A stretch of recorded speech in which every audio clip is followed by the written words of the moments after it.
in Switzerland. Their simultaneous ascendance to the highest levels of power in the nation proved that the princeling's time to rule had come. But from the beginning, Wei knew the co-leadership would not mean partnership. Su had been a vocal proponent of military expansionism. He'd given hawkish speeches for domestic consumption about the might of the People's Liberation Army and China's destiny as the regional leader and a world power.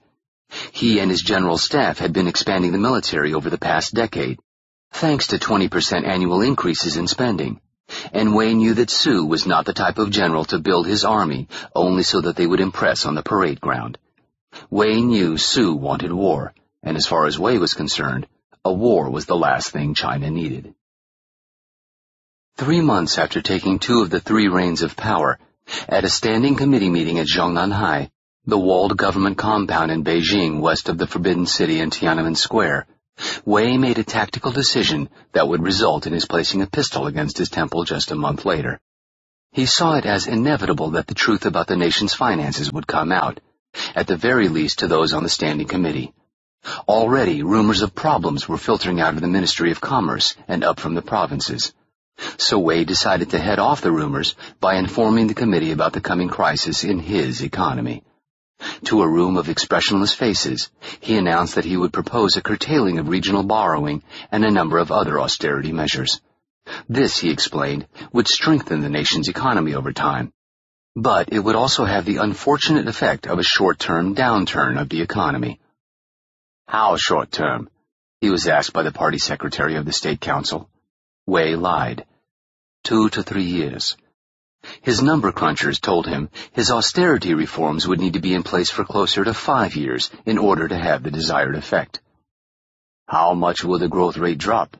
This was asked by the secretary of the Central Commission of Discipline Inspection.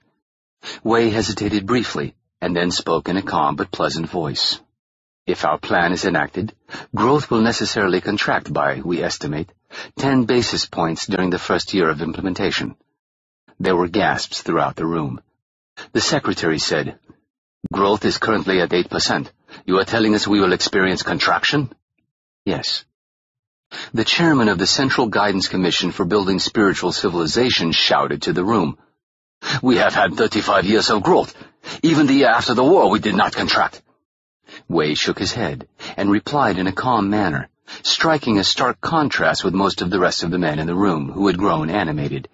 "We were deceived. I have looked at the ledgers for those years. Growth came mostly as a result of foreign trade expansion that I initiated, but it did not happen in the first year after the war." Wei saw, rather quickly, that most in the room did not believe him. As far as he was concerned, he was merely a messenger informing others of this crisis. He was not responsible for it. But the other standing committee members began leveling accusations. Wei responded forcefully, demanding that they listen to his plan to right the economy. But instead, the others spoke of the growing dissent in the streets and fretted among themselves about how the new problems would affect their standing in the Politburo at large. The meeting only deteriorated from there. Wei went on the defensive, and by the end of the afternoon, he had retreated to his quarters in the compound of Zhongnanhai, knowing that he had overestimated the ability of his fellow standing committee members to understand the grave nature of the threat. The men were not listening to his plan. There would be no more discussion of his plan. He had become secretary and president because he had not joined an alliance. But in those hours of discussions about the grim future of the Chinese economy, he realized he could have done with some friends on the standing committee. As an experienced politician with a strong sense of realpolitik, he knew his chances for saving his own skin in the current political climate were small, unless he announced that the growth and prosperity proclaimed by 35 years of previous leadership would continue under his leadership. And as a brilliant economist with complete access to the ultra-secret financial ledgers of his country, he knew that prosperity in China was about to grind to a halt, and a reversal of fortune was the only future. And it was not just the economy. A totalitarian regime could, theoretically at least, paper over many fiscal problems. To one degree or another, this is what he had been doing for years, using massive public sector projects to stimulate the economy and give an unrealistic impression of its viability. But Wei knew his nation was sitting on a powder keg of dissent that was growing by the day. 3 weeks after the disastrous meeting in Zhongnanhai compound, Wei realized his hold on power was under threat. While on a diplomatic trip to Hungary, one of the standing committee members, the director of the propaganda department of the Communist Party, ordered all the state-run media outlets in the nation, as well as CPC-controlled news services abroad, to begin airing reports critical of Wei's economic leadership. This was unheard of, and Wei was furious. He raced back to Beijing and demanded a meeting with the propaganda director, but was told the man was in Singapore until the end of the week. Wei then convened an emergency meeting at Zhongnanhai for the entire 25-member Politburo, but only 16 members appeared as requested. Within days, charges of corruption appeared in the media, claims that Wei had abused his power for personal gain while mayor of Shanghai. The charges were corroborated with signed statements by dozens of Wei's former aides and business associates in China and abroad. Wei was not corrupt. As the mayor of Shanghai, he'd fought corruption wherever he found it, in local business, in the police force, in the party apparatus. In this endeavor, he made enemies. And these enemies were only too willing to give false witness against him, especially in cases where the high-ranking coup organizers made offers of political access in return for their statements. An arrest warrant was issued for the princeling leader by the Ministry of Public Security, China's equivalent of the U.S. Department of Justice. Wei knew exactly what was going on. This was an attempted coup. The coup came to a head on the morning of the 6th day of the crisis, when the vice president stepped in front of cameras in Zhongnanhai and announced to a stunned international media that until the unfortunate affair involving President Wei was resolved, he would be taking charge of the government. The vice president then announced that the president was, officially, a fugitive from justice. At the time, Wei himself was only 400 meters away in his living quarters at Zhongnanhai. A few loyalists had rallied at his side, but it seemed as though the tide had turned against him. He was informed by the office of the vice president that he had until 10 a.m. the next morning to allow representatives from the Ministry of Public Security into his compound to effect his arrest. If he did not go quietly, he would be taken by force. Late in the evening on the 6th day, Wei finally went on the offensive. He identified those in his party who were conspiring against him, and he convened a secret meeting with the rest of the Politburo Standing Committee.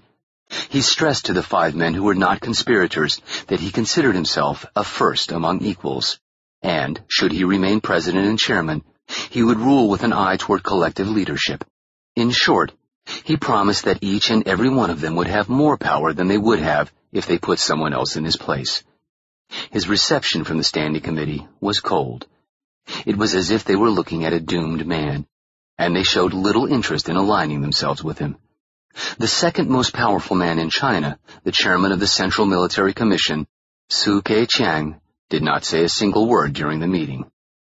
Throughout the night, Wei had no idea if he would be overthrown in the morning, arrested and imprisoned, forced to sign a false confession, and executed. In the pre-dawn hours, his future looked even darker. 3 of the 5 PSC members who had yet to commit to the coup sent word that, though they would not encourage his deposal, they did not have the political clout to help him. At 5 a.m., Wei met with his staff and told them he would step down for the good of the nation. The Ministry of Public Security was notified that Wei would surrender, and an arrest team was dispatched to Zhongnanhai from the MPS building on East Chang'an Avenue on the other side of Tiananmen Square. Wei told them he would go quietly. But Wei had decided that he would not go quietly. He would not go at all. The 54-year-old princeling had no desire to play the role of a prop in a political theater, used by his enemies as the scapegoat for the country's downfall. They could have him in death. They could do with his legacy what they wished, but he would not be around to watch it. As the police contingent from the Ministry of Public Security drove toward the government compound, Wei spoke to the director of his personal security, and Feng agreed to supply him with a pistol and a tutorial on its use. Wei held the big black QSZ-92 pistol to his head. His hand trembled slightly, but he found himself to be rather composed, considering the situation. As he closed his eyes and began pressing the trigger harder, he felt his tremors increase. The quivering grew in his body, beginning in his feet and traveling upward. Wei worried he would shake the muzzle off target and miss his brain, so he pressed the gun harder into his temple.